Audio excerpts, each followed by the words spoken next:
So when you're going fast, do you ever think to yourself like, man, this is dangerous. Like I could really die if I crash right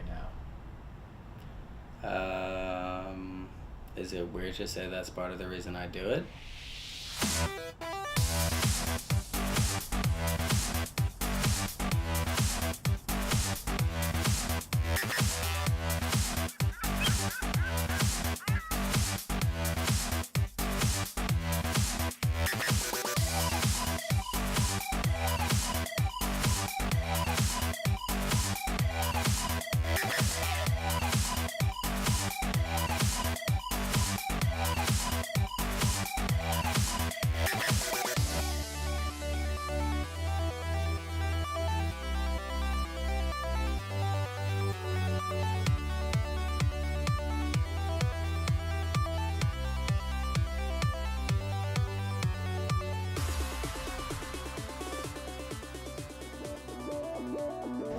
We drive fast.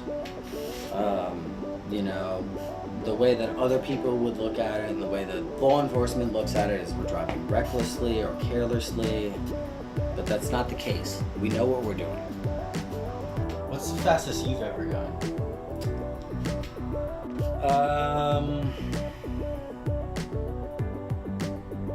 I mean, I'm trying desperately to be in the 200 club.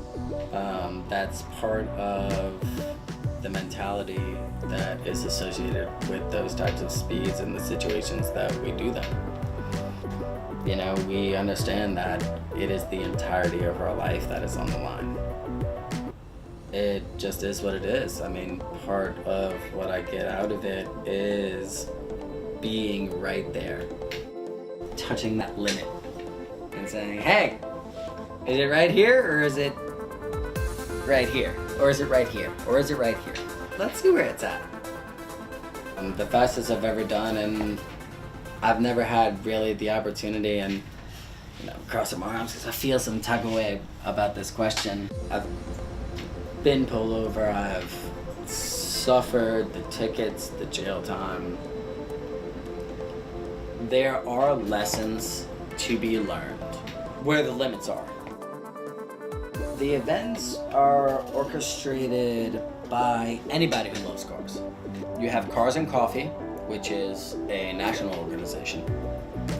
We do it every third weekend of the month. We do a Saturday here at the lakefront. It is an enthusiast meetup, I suppose.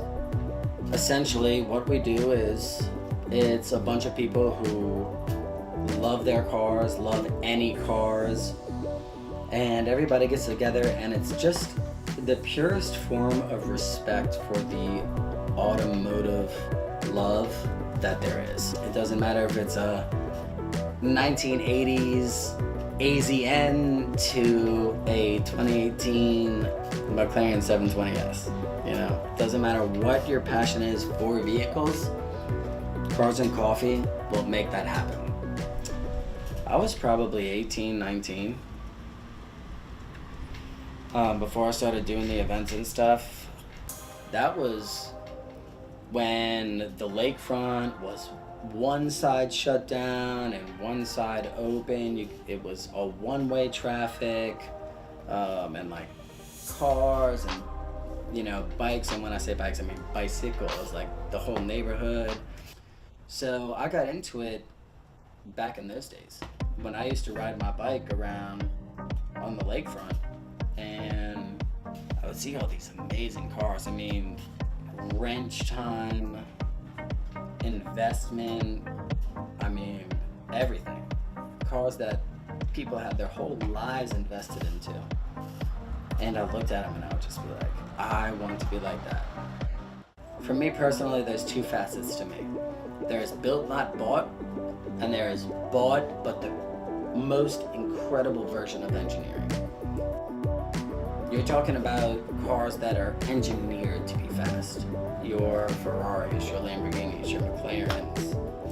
And that is a different breed of car enthusiasts. That is the people who have so much money that they just do whatever they want with the car. And then there's us who spend every last dollar that we have on our car. It just so happens that people who are passionate about cars tend to have the money that gets them the greatest cars, and those are the cars that all of us as cars enthusiasts want to see. The car enthusiast community, the car community, is almost like a fraternity. You're rubbing elbows and brushing shoulders with a lot of people, and some of those people own companies, and even to have the opportunity to make those relationships, that happens more often than not in the car community.